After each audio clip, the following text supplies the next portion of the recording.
The Three Calamities. Indian folktale. From that time these four young men became the confidential advisers of King Alakisa in all important affairs of state, and, as night is the house of sins, they in turn kept a regular watch in the city of Alakapuri, each patrolling the streets during 3 hours of the night. Thus they continued to faithfully serve King Alakisa, till one night, the first minister, when his watch was over, proceeded as usual, to see whether the royal bedchamber was properly guarded, after which he went to the temple of the goddess Kali, where he heard what seemed to him the voice of a woman, lamenting and sobbing in great distress. Concealing himself behind the vad tree of the temple, he called out, "Who are you, poor woman? And why do you thus weep?" At once the cry ceased, and a voice from the temple inquired, "Who art thou that thus questionest me?" Then the minister knew that it was Kali herself who wept, so he threw himself on the ground, and, rising up, exclaimed, "Oh, my mother, Kali, Sambhavi, Mahamai! Why should you thus weep?" quoth Kali. "What is the use of my revealing it to thee?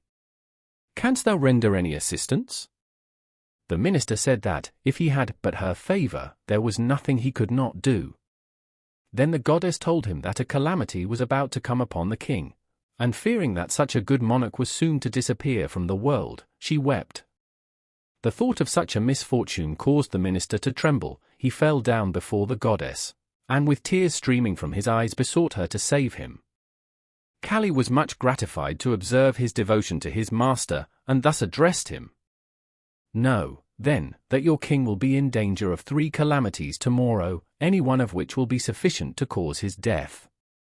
First of all, early in the morning, there will come to the palace several carts containing newly reaped paddy grains. The king will be delighted at this, and immediately order a measure of the paddy to be shelled and cooked for his morning meal. Now, the field in which that paddy grew is the abode of serpents, 2 of which were fighting together one day, when they emitted poison, which has permeated those grains. Therefore, the morning meal of your king will contain poison, but only in the first handful will it take effect and he will die.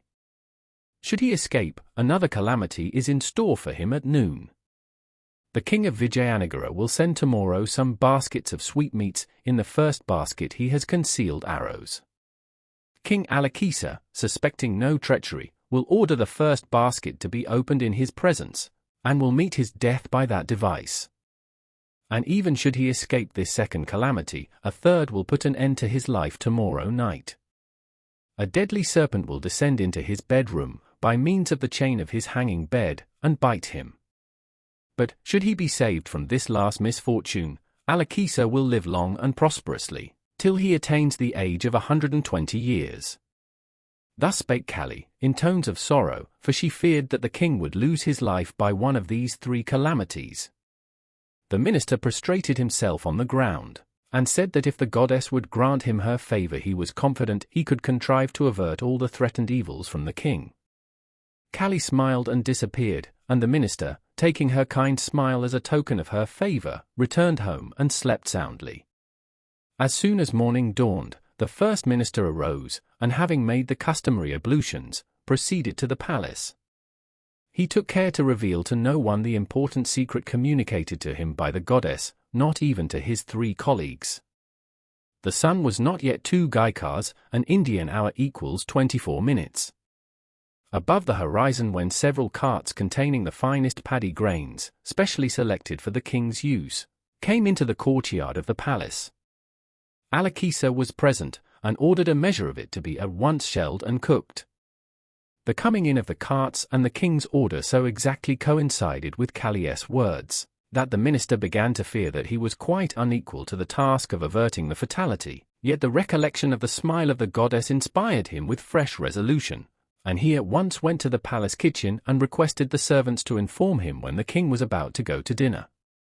After issuing orders for the storing of the grain, King Alakisa retired to perform his morning ablutions and other religious duties. Meanwhile a carriage containing the jars of sweetmeats sent by the king of Vijayanagara drove up to the palace, and the emissary who accompanied the present told the royal servants that his master had commanded him to deliver it to King Alakisa in person. The first minister well understood the meaning of this, and, promising to bring the king, went into the palace, caused one of the servants to be dressed like Alakisa, and conducted him to the carriage.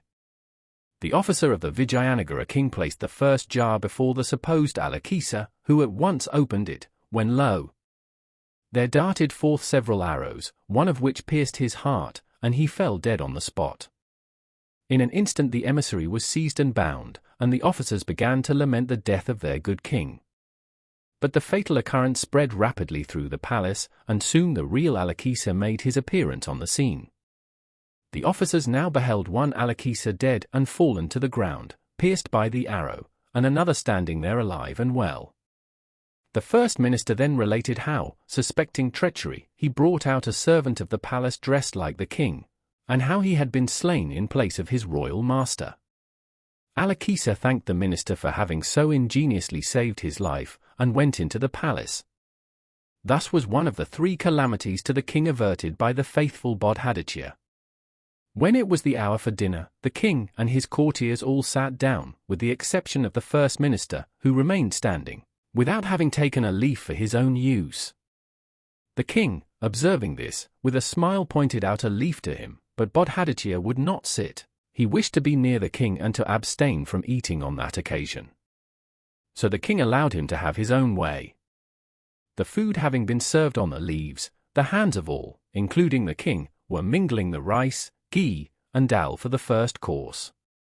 Near the king stood his faithful minister Bodhaditya, and, when the king raised the first handful to his mouth, "Stop, my master," cried he, "I have long hoped for this handful as a present to me from your royal hands.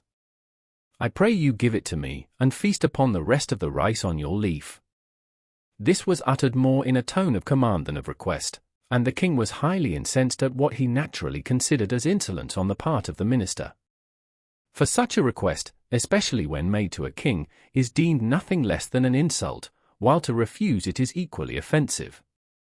So, whatever thoughts may have passed through Alakisa's mind, recollecting how the minister had that morning saved his life, he gave him the handful of rice, which Bodhaditya received with delight, feeling grateful for the favor of the goddess in being the means of averting this second calamity.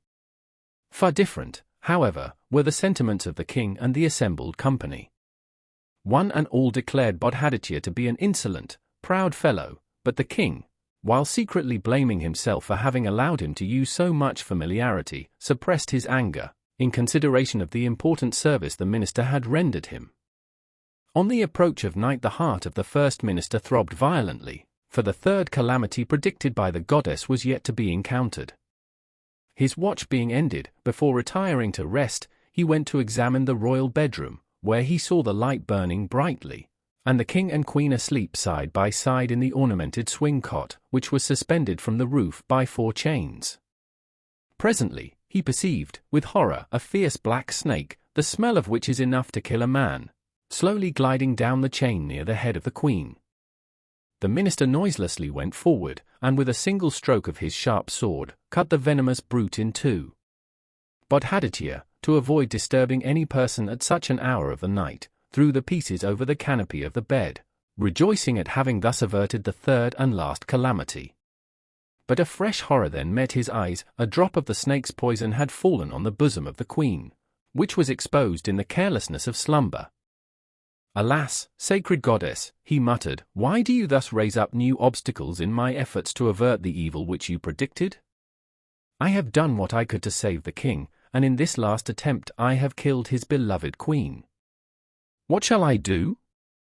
Having thus briefly reflected, he wiped off the poison from the queen's bosom with the tip of his little finger, and, lest the contact of the venom with his finger should endanger his own life, he cut the tip of it off and threw it on the canopy.